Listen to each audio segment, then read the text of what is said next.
दो मित्र थे, कहीं जो है मंदिर पे जा रहे थे, आरती का समय हो रहा था और अचानक रास्ते में तेज बारिश होने लगी और जो है हवा के साथ बारिश तेज होने लगी और दो मित्र जा रहे थे और आरती का समय था, तो उन्होंने देखा कि बारिश तेज होने लगी।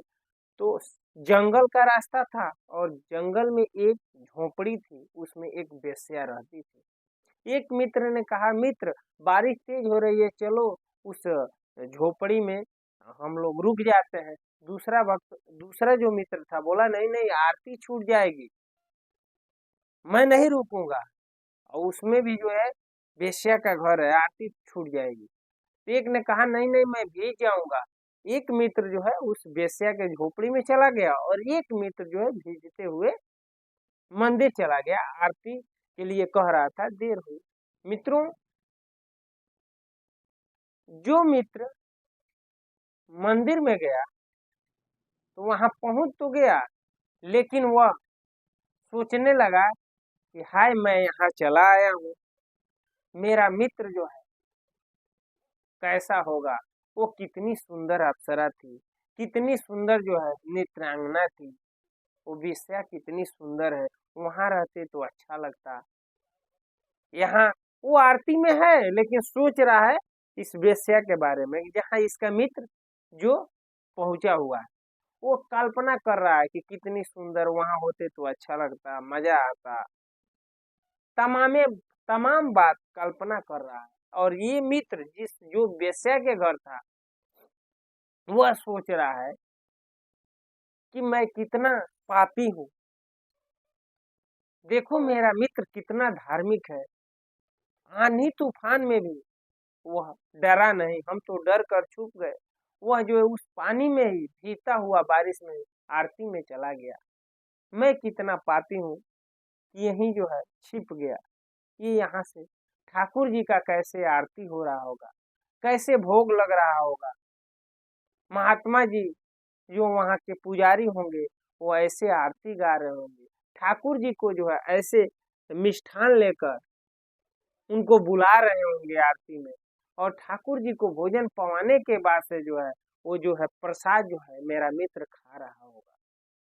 ठाकुर जी की आज आरती छूट गई, मैं धिक्कार है मेरे इस जीवन पे, प्रभु को मैं समय नहीं दे पाया।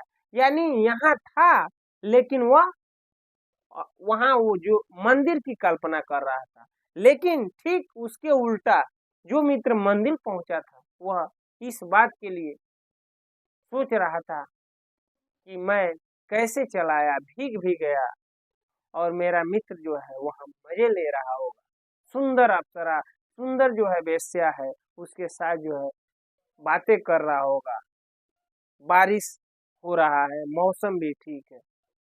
मित्रों ऐसे ही सोच रहे थे, समय बीतता गया और एक दिन की बात है, अचानक मृत्यु हुई दोनों की। और एक ही साथ रहते थे और संयोगवश एक ही समय इनकी मृत्यु हुई और वह जो है ऊपर गए। वहां यमराज के वहां दोनों पेश हुए, दोनों का हिसाब होने लगा। तो जो मित्र मंदिर में गया था, उसको यमराज ने कहा कि इसको जो है नरक में भेज दिया जाए, और जो वेश्या के घर बैठा था उसको यमराज जी ने कहा कि ये तो भगवान के परम धाम का अधिकारी है, भगवान के धाम को जाएगा।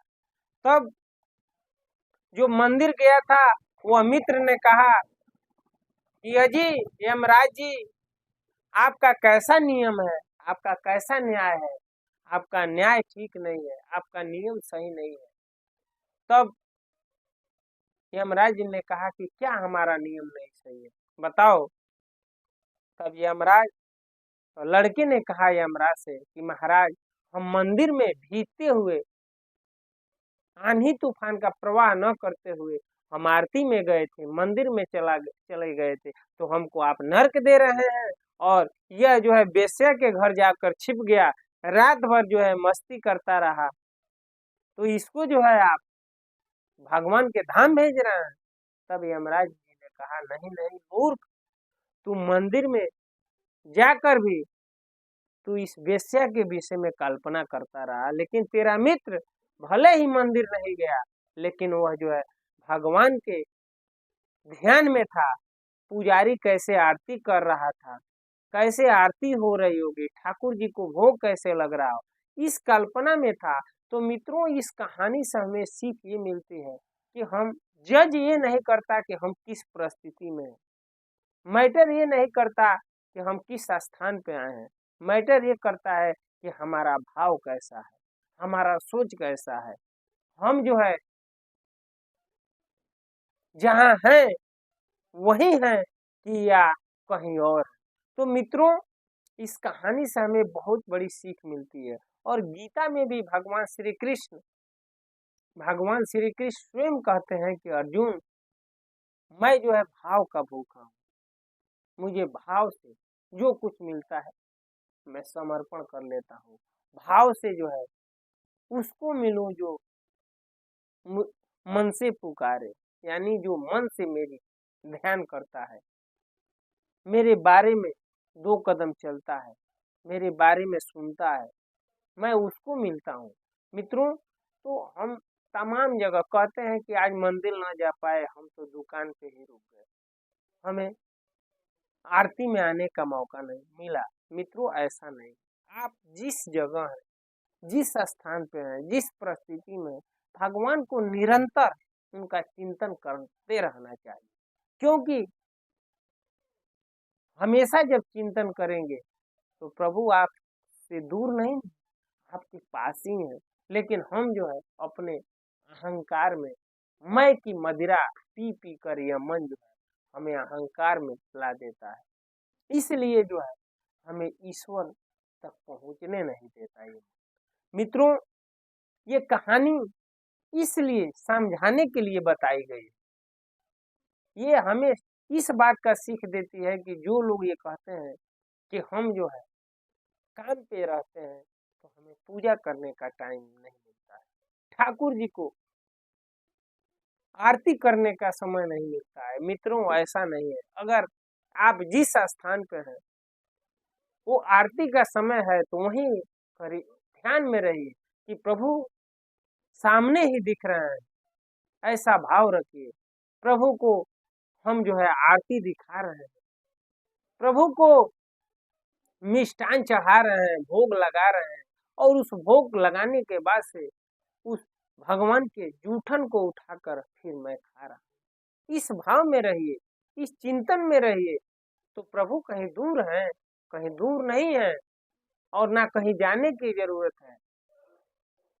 भगवान तो हर जगह है, हर हर क्षण है। ऐसा कोई स्थान नहीं, गीता में बताते हैं, ऐसा कोई समय नहीं अर्जुन, न तू था, तू कभी नहीं था या मैं नहीं था, यानी हर समय हर क्षण हम रहते हैं। भगवान बोलते हैं यानी हम हैं, किसी ना किसी रूप में हम भी इस ब्रह्मांड में ही रहते हैं।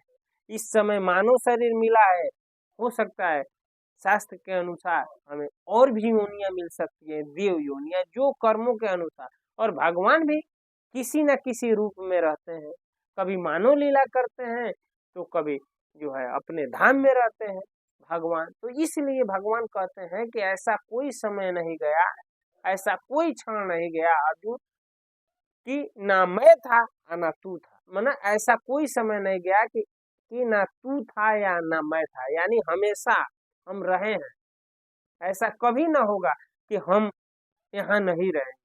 तो मित्रों, हमें जो है मैटर ये नहीं करता है कि हम किस, ये जो है कहने वाली बातें हैं, हमें जो है हमेशा उस प्रभु को याद रखना चाहिए, क्योंकि कहा भी गया प्रभु मिलेंगे कैसे, तो कहा भी गया है, शिव जी बताते हैं पार्वती के पूछने पे कि भगवान कैसे प्रकट होते हैं। जब भगवान को त्रेता युग में सभी खोज रहे थे तो मैं भी उस सभा में था, पार्वती से बताते हैं शिव जी। और हम देवताओं से कहें, कहीं आने जाने की जरूरत नहीं है,